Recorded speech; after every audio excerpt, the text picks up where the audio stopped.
Wisdom is the principal thing. Therefore, get wisdom. And in all your gettings, get understanding. Now, get ready as I take you on a journey into practical insights for living. Hello there, welcome to another episode in the series, God's Businessman. And yes, we had an intro. We had an intro in the last episode, quite an interesting one. We touched on a couple of things. We touched on God's business-mindedness, God's business math, and the surprisingly most valuable resource on earth, and quite some other things. I'm still looking to hear from you. I want to hear your comments. Just drop it in there. I want to hear from you. You can share it with someone. Just share it with somebody that you believe will draw value from it. So, today is another episode where we'll be considering something very pivotal to the exploits of God's businessman. We're going to be looking at why God is indispensable and how we can actually key into his timeless principle of being indispensable. I don't know if you've ever given it a thought. Have you given it a thought that when it comes to the earth, God is the greatest? When it comes to the earth, he is indispensable, irreplaceable. Is it just because he's sovereign, he's God, he's the creator of all? Why is he always and timelessly relevant? Why is he always relevant? Why can he not be replaced, dispensed as you wish? Have you given it a thought? Now, this is a question that came to me about 4 years ago while I was meditating. It came to my spirit and I was searching for answers. I was privileged to get an answer. I was actually looking for a pragmatic answer. I wasn't looking for a religious or spooky answer. I needed an actual answer and I got it. And I'll share with you. So, practically, just look around you. Are you able to find one person that does not in one way or the other benefit from God? I mean, the villain, the criminal, the good man, the bad man, the politician, the teacher, the armed robber, the soldier, the businessman, the assassin, the corrupt official, everyone, everywhere. Can you find someone that does not benefit from God? One way or the other, just one way or the other, we are drawing value from him. You are benefiting from his solar system. You are benefiting from the light that he puts in place. You are suspended on his planet. You are building structures on his earth. You are using his resources, tapping into the things that he has put there. Every single person is doing something, drawing value from him. You are planting and expecting increase because there's a God that sets the system in place, that system of increase. So every person on earth cannot do without him. Is that indispensable, right? And that's the exact reason why he's indispensable, because we all draw value from him. It's not just because he's creator. You know, there's an adage that says that God sends rain on both the good and the bad. And that right there is why he is indispensable, because we all draw value from him. Every man. Now, the quality of value might differ based on the level of commitment and investment that every man has towards him, but we are all drawing value. And that's why he is indispensable. Now, a more interesting fact is that he is not just dispensing value or benefits to everyone. He has created a system around his benevolence, a well-tailored system, such that he does not need to go over his actions over and over again. He does not need to repeat his actions to actually serve the entire earth, to actually provide value to the entire earth and every man on it. There's a system in place, a system that has been put in place to work on autopilot. So, is that indispensable? If you remove him and his influence, everything comes crashing down, everything crumbles. You know, there's a scripture that says he opposes all things by the word of his power. Yeah. So you remove him from the equation and you don't have an earth. That's it. That's why he's indispensable, because we all benefit from him. Every living being benefits from him, draws value from him. So now, how does this apply to the God's businessman? Because there's this knowledge and assumption that we should be godlike. We should be godlike in our expressions in the marketplace. So how do we do that? It's practically the same. It is that you have to be so valuable that you are indispensable. It means you have to be in a place where you have systems that operate while you are not active. Systems of benevolence. Systems that deliver value to people. You have to become valuable enough that you have systems that are delivering value to people even while you are not there. If you get this alone, just this, you can change the entire game. You can change your game in the marketplace. This alone is enough for you to turn things around, to change the entire game. I was having a conversation with a friend a year or two ago, and she mentioned how that in the process of doing her work, she noticed that if she went online trying to get stock photos that she could use for a project, and she needed photos of black people, she usually wouldn't find enough photos. They were always limited. So the amount of stock photos available were in limited supply. And she thought to herself, why don't I take this upon myself and create a system, create a platform where I can source stock photos for black people. If I have to hire photographers, just put a system in place such that other people that are facing this exact same challenge are going to find something better to use. Now, that in itself is a system that changes the way people work, the way people live, the way people function in that space, in that sphere. And that's what being a godlike businessman is about. That's what being a God's businessman is about. It means you are valuable to a point where you are indispensable. Think about it. As far as the earth is concerned, God is indispensable because he supplies, he provides value for everyone on the earth. So it means if an entire city gets lighted up by you, if an entire city draws value from you, you become indispensable within that city, within that territory. Now expand that to a state, expand that to a province, expand that to a country, expand that to a continent. If you can get to that point where you are valuable enough that everyone, almost everyone within the territory benefits from you, from that thing that streams from you, you become indispensable in that territory. Now, this that I'm sharing is a powerful foundation to our journey into God's businessman. You need to start thinking about being indispensable. That's one of the major pillars. So your thinking needs to break beyond just transactions, beyond survival. You need to get to a point where you are thinking beyond trade, exchange of goods and services, beyond exchanging my job description for a paycheck, which is good, but is not enough.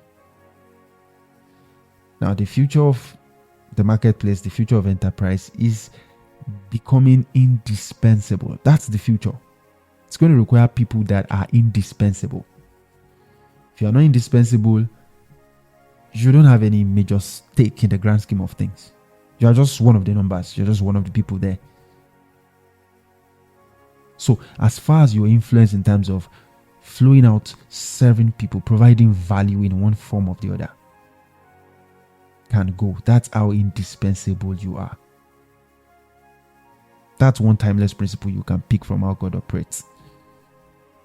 I told you God is business minded, and this is one of his business systems. This is one of his business strategies. This is God's business counsel to you. He serves all, and so he is sovereign over all. He's indispensable unto all. So it means you don't just do stuff. You do stuff that matter at the right time to the right people at scale.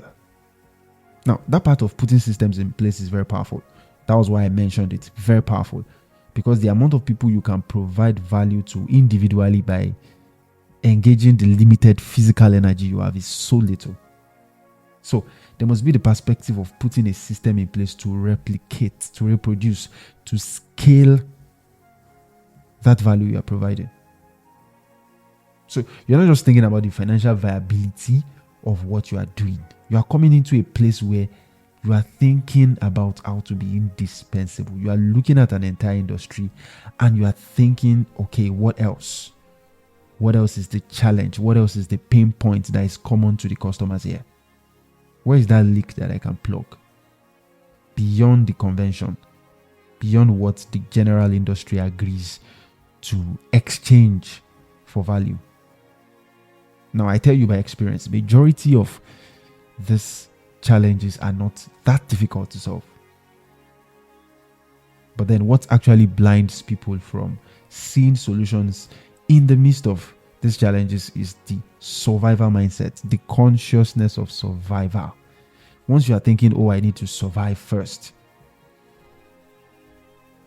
you've crippled the whole thing. You've crippled that mind frame that can get you to become indispensable.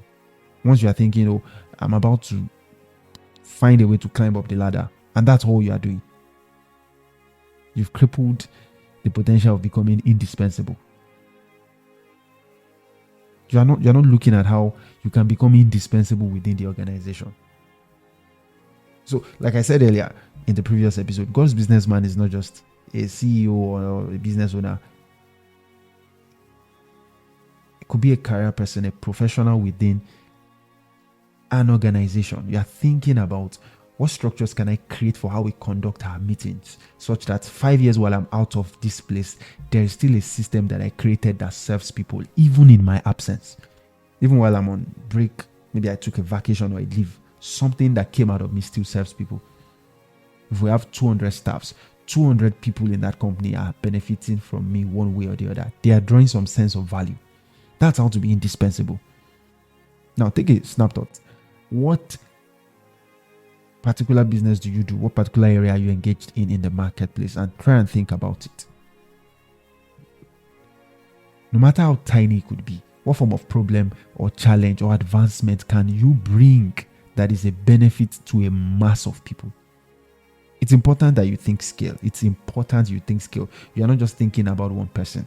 And I'll tell you why. Once you start thinking scale, you are forced to start thinking systems, because you cannot provide value at scale by just exchanging your limited human energy or time.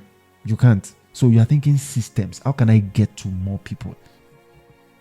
There's a practical example of this in the creation story in Genesis. If you look at it, there was darkness and confusion everywhere, and God did not complain about the darkness. He had the light, and he did not keep it to himself. He lighted up the whole place. He made himself indispensable. That's why he's indispensable right now. If he pulls his light, there's not going to be anything worth anything. There's not going to be anything reasonable about the earth. There is not going to be an internet. There is not going to be a Microsoft once that light is withdrawn.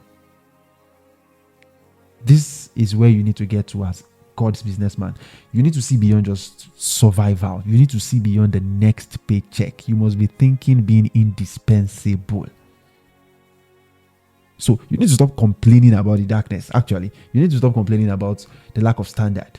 What you need to do is install your satellite. Stop complaining about the lack of professionalism that has become the convention, the mediocre cadence that has become the reigning thing. The convention that is sickening is an opportunity to install your satellite. It's an opportunity to not complain, but to become indispensable, to cover that territory. Now, before you come up with an objection and say, oh, I need to get to a point where I've achieved this and that before I should be thinking of flowing out to people, there's a story I would like to share with you. I read it a while ago. Probably I read a book. I read it in a book, or I listened from an audio tape from Sam Hadeyemi. He mentioned how that he was at a point where he was struggling with ministry, and the entire work was just looked like a failure. And then he got an instruction to start talking about success on radio. Now, this is somebody struggling with success that wants to start talking about success on radio. I wonder where he got the money to, go for the first week, to go live on the radio for the first week and for the first month. But then that's where his prominence and breakthrough started from. So before you start thinking, I need to get to a particular level because before I can think becoming a value stream. No, that's the trap. That's the trap. You need to put off that cloak of survival, that consciousness of survival, and get to work. You cannot become indispensable with that survival consciousness. You need to start looking for how I can become indispensable. How can I provide value? How can I solve something that is a headache? How can I solve a challenge within this space, within this territory? You see, the people that we perceive to be extraordinary are actually ordinary people that were able to do the things that the ordinary people refused to do. So they were ordinary, but they took it upon themselves to flow out to people till they become indispensable, and now you see them as the extraordinary guys. And once you are trapped in personal survival, you can't see solutions to challenges because you are still trying to solve your own challenge. You can't see solution to challenges. If you ever see challenges, all you would do is complain in that kind of state, with that kind of perspective. And that's a place to never be caught up in. That web of personal survival. Now, don't get me wrong. You need to do things that would cater for your well-being. You need to be fine to flow out to others. But you don't have to wait to achieve before you flow. You don't have to set a particular bar before you flow. You flow while you are getting on what you want to achieve and, the ladders you want to climb. You start flowing out. And then you gradually increase in relevance until a point where you become indispensable. If you are waiting to get to a point of achievement or relevance, you are in a loop already. I can tell you, you are in a loop already. This principle, as simple as it is one of the major principles I will be sharing in this series. That perspective of becoming indispensable, becoming valuable enough that you are indispensable. That's what the godly business person is. That's what God's businessman does. That's what it means to actually run the same principle that God runs on. So when you are running with this perspective, you're actually running with the exact same principle by which God runs on. You are so valuable that everyone draws value from you. And by that, you are indispensable. At that point, you are not trying to compete. You are on the road to dominating. You are not competing. You become so valuable that you are as valuable as light in the world. Think about that. As valuable as light. That, my friend, is how to become indispensable. So yes, I want to hear from you. What are your thoughts? What are your thoughts about this episode? What are you planning to do? What are you seeing already? What are the channels and avenues, opportunities for you to become that stream of value, that stream of benefits within your sphere? What are you seeing already? I want to hear from you. I want to hear your comments. I want you to share this link with somebody. If you found value in this episode, share this link with somebody. Share this link with someone that needs to hear this. I want to see your comments. Use the follow button if you've not followed so you can get notification once I drop the next episode. Yes, all right. So I would love to see you at the next one. I wish you good success. Take charge.